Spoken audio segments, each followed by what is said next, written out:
We're back to Neil Haley's show, and I'm first excited to welcome my co-host, Cowboy 347, Damon Harper. Damon, how are you, man? I know you're excited about our guest today.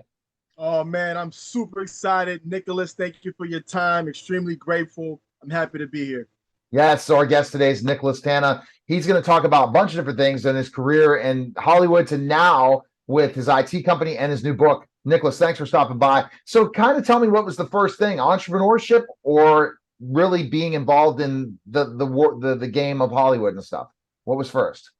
I started more pursuing writing, directing, music, career in the arts. And one of my first jobs was as an intern, paid intern for Arizona State University. I worked for PBS. And I did everything literally starting on like putting makeup on people all the way. It was a kind of a cool internship. They had us do every single part, right? So you eventually work your way up to directing. And that's how I broke in and originally started, with the goal of which I really fell in love with the 90s filmmaking scene. And I love the idea of marrying my love of writing with my love of music into directing films, moving pictures.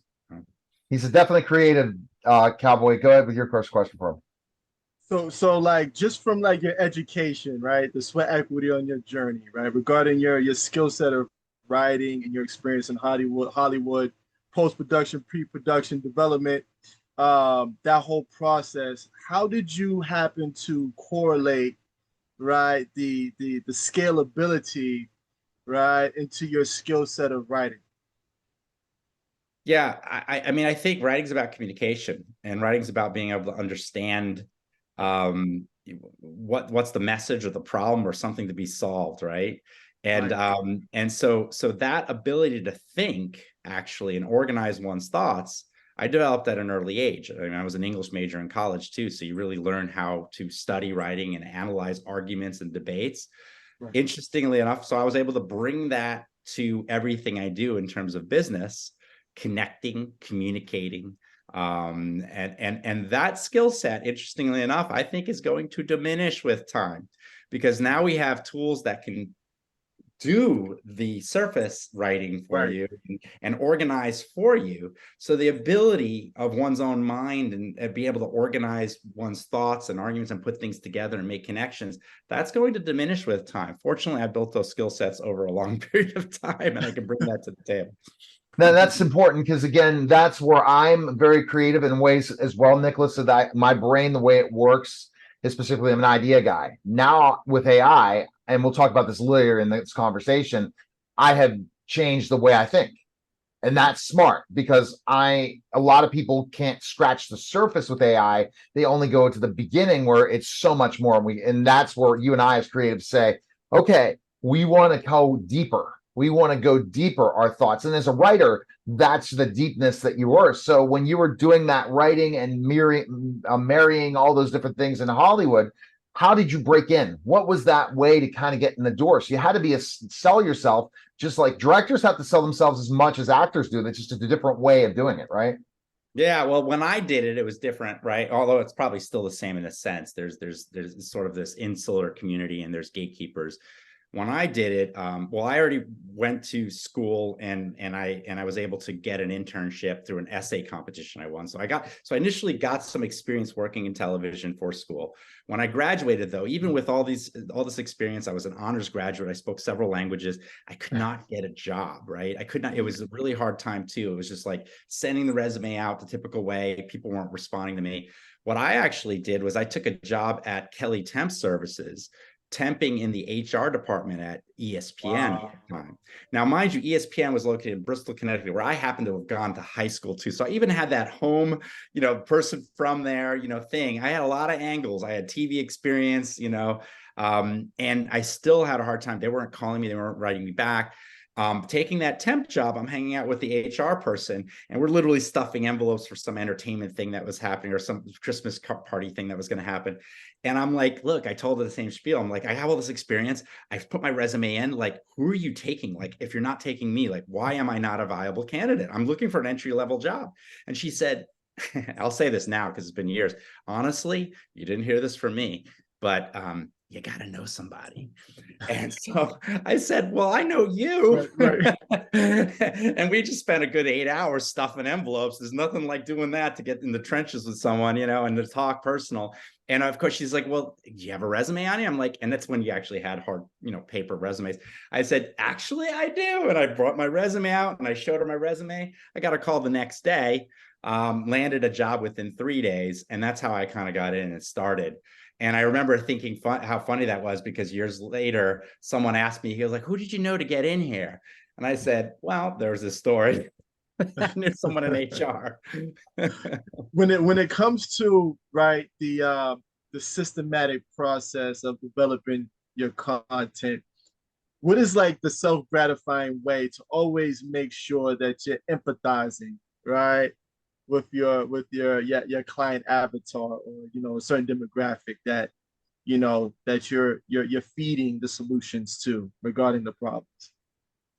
I mean, for me, you're asking a question of how do you empathize, the sort of, right? Like how, because that is the key. That Right. human quality of empathy is something that is not so valued. It is surfacely, but not really, right? Right. I think for years, our society has revered machines and computers and all the amazing things they can do, which for good reason, right? But they're super calculators. I mean, the reality is they don't have the ability to empathize, neither does AI, right? Despite some of the new groundbreaking stuff MIT is doing with emotional AI and other things that are not really being talked about. So I think that ability to empathize is a very human quality that we underrate. And unfortunately, in our society, with our rush to get things done and to get produced and bottom line, and a very narcissistic tendency to kind of focus on the self and the rugged individual, which has always been a part of our American culture, versus the community and others around us, we've really lost respect for that empathy. And empathy, really putting others first in some ways, or at least recognizing them as equal, Right. really kind of understanding the problem from another person's perspective. The old cliche of putting yourself in someone else's shoes is underrated and undervalued. But if one does that really, really well, not only do you establish really good relationships, but yes, you can predict and imagine and plan for solutions to people's problems, right? So Right. And that's key to do that. So let's talk, because again, we don't have a lot of time. Let's go right into your latest project, and talking about, again, eJUNKY and how that all started. How did it go? How did you do that? yeah, eJUNKY, sci-fi noir, set in a future world where we've actually eliminated pain and suffering through emotional regulation devices. You can actually see people's emotions with colors on this apparel that people wear. So it's like the old Wow. movies, 80s mood rings, if you're wearing those. And the idea is that this helps to regulate and create peace, and it makes the world a better place, right? This is like the Silicon Valley cliche. And so if you do make the world a better place and you're able to eliminate pain and suffering, is it truly a better place? Or did we just exchange one solution or one, to create another problem, right? With every solution comes new problems.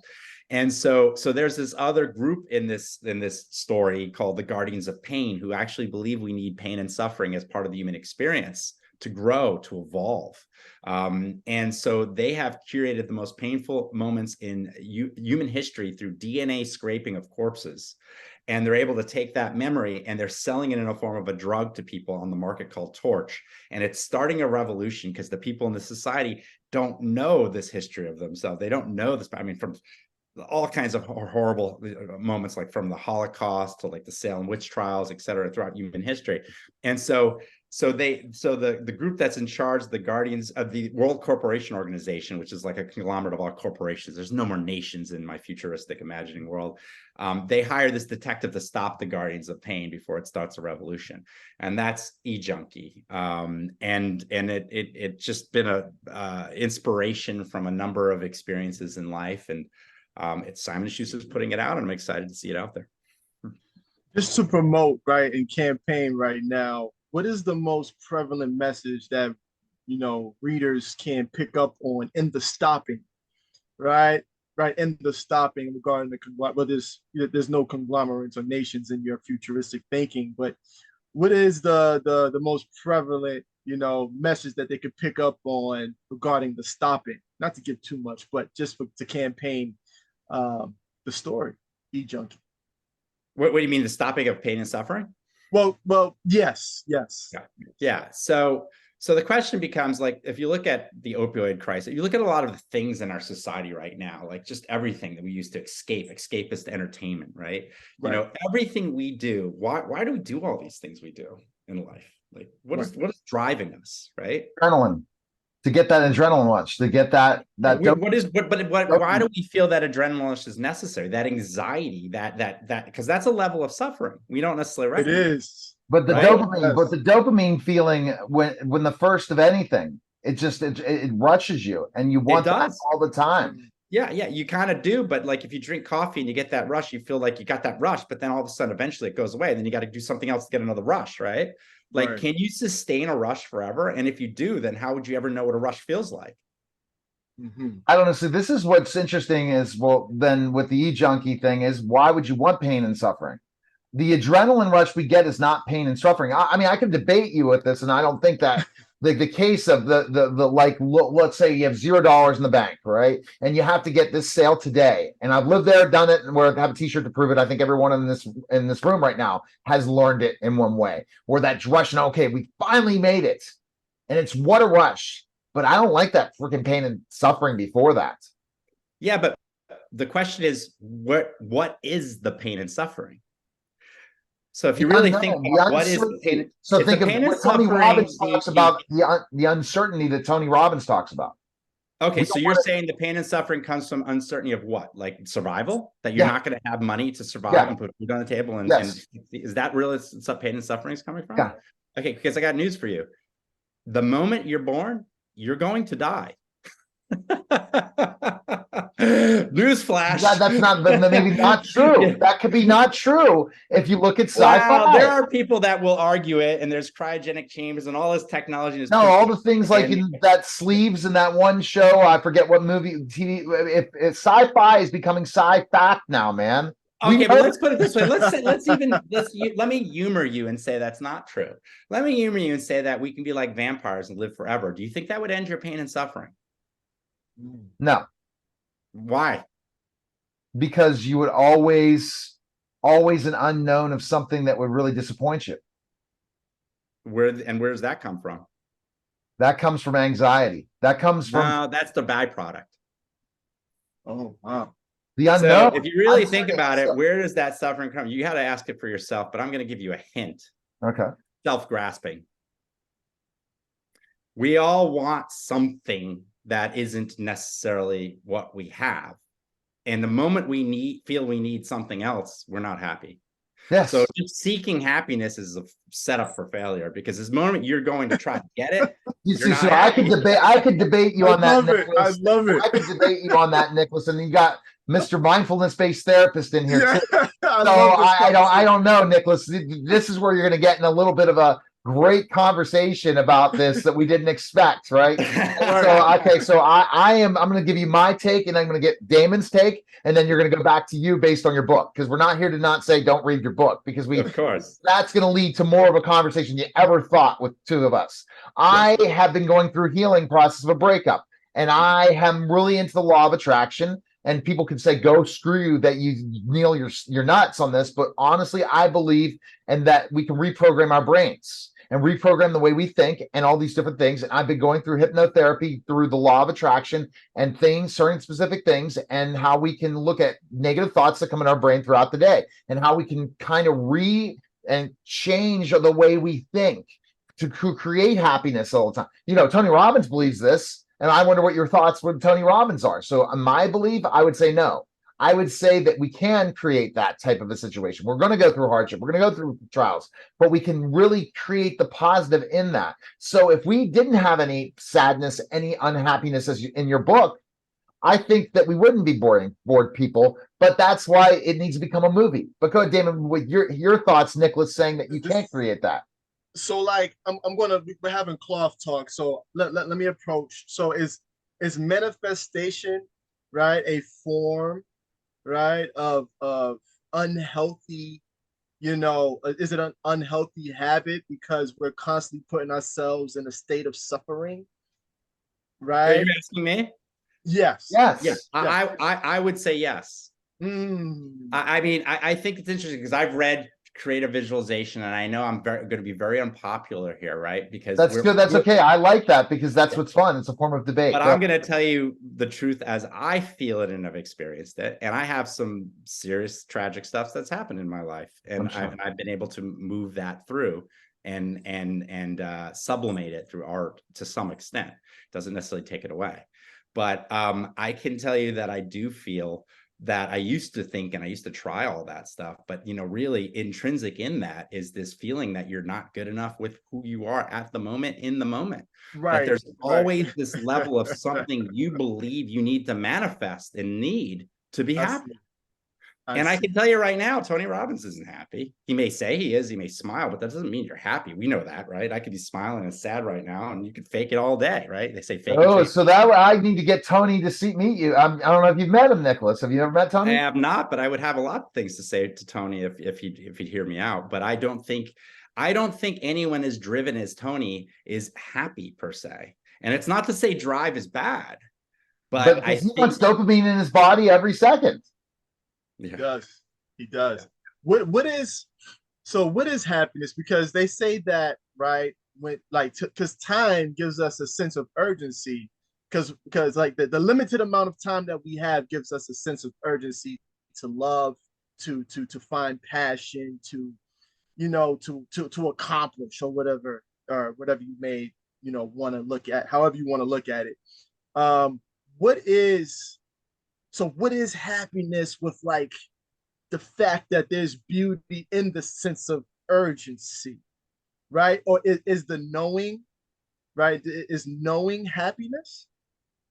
Because if you know, right, that time is limited, right, and that gives you the sense of urgency to find love, to find your passion work, to find friends, to stay healthy, or to set goals.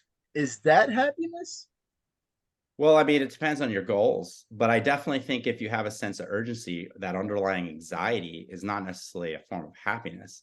Can it be virtuous? Can it be something that results in good things for you? Depends. It could be. Yeah. Like if the fear fact that we have a finite life makes us live our life in a certain way that's more meaningful, then that's wonderful. Right. But if it creates an anxiety, that means that we're going to make life choices that step on other people or create this survivalistic mindset. That means we're actually not finding real happiness. We're just exchanging one problem for another. Then no, I don't think it's going to bring you happiness. So that's a great point, because it will come back. All right. So Nicholas, the thing that I find this has got to be a movie. Is that a chance at one point? Oh, I hope so. I mean, I can't say that some pretty big players in Hollywood are taking a look at it right now and making that consideration. Obviously, with the strikes, we might not see any movement for a little bit, but for now, I'm focused on the book, and it's coming out, and I'm really proud of it. There's a prescient chapter on the fall of Hollywood in it. It kind of ties in with the plot in a way. It starts with the unions too. There's a lot of interesting, timely things, and I think it's entertaining and fun and all that, but at the same time, I do think there's an important message there. There's a socio-political message underlying this story, and I think the best sci-fi and horror, especially ones that combine the two like this, can give us that, because we go in open enough to say, hey, I want that thing, I want that entertainment, I want something to make me have fun, heal my pain, and then all of a sudden, like, wow, it gets us off that roller coaster for a second. We start to question our own existence and our own choices. I think the best art does that. And I guess that's why I take the time to do it, because I'm hoping to kind of help with that and reflect on this world we live in, this all mysterious, crazy world we're all sharing together, and reflect it through story. Yeah. You definitely need to call out Tony Robbins, and that could be another way to get the book. Maybe tweet him out, maybe thread him, because threads he might respond. But the thing is, in all honesty, it's not a threat. I think I'm sure he's doing marvelous things, or trying to do marvelous things. Thread, not threat. I just don't necessarily think. I mean, to answer your question, I think if he didn't have an anxiety or something underneath his motivation, then I don't know if he'd quite be as motivated as he is. Yeah, but no, I said a thread, not a threat. A thread. So thread them. Thread. Oh, okay, much different. Yeah. Thread them out because thread will respond. Well, it's funny though, man, because we use words like disrupt and all these like really hardcore words and beat the competition. Like we do look at in a capitalist society as it's us or them, right? Like there can only be so many winners in a poker game. But you know, once you get really good at that and you've got all the money and no one else has the money at the table, you can't play poker, right? Right. And that's what tends to happen in a corporatocracy, right? Like you've got a few monopolies and then you got no one left. And then next thing you know, everyone's like, what's the difference between that and socialism? Nothing at all. All right. So Nicholas, best place people can find your book is where? Right now, well, there's Amazon and Barnes and Noble, pretty much anywhere books are still sold. You could also always call your local bookstore, support your local bookstore or comic book shop, either one. Say, hey, I'd like eJUNKY, you know, and order it through there. They can get it for you. All right. We appreciate it, Nicholas. Thanks for stopping by. Absolutely, guys. Thank All you right. so much. You're listening and watching the Neil Haley Show, and we'll be back in just a moment.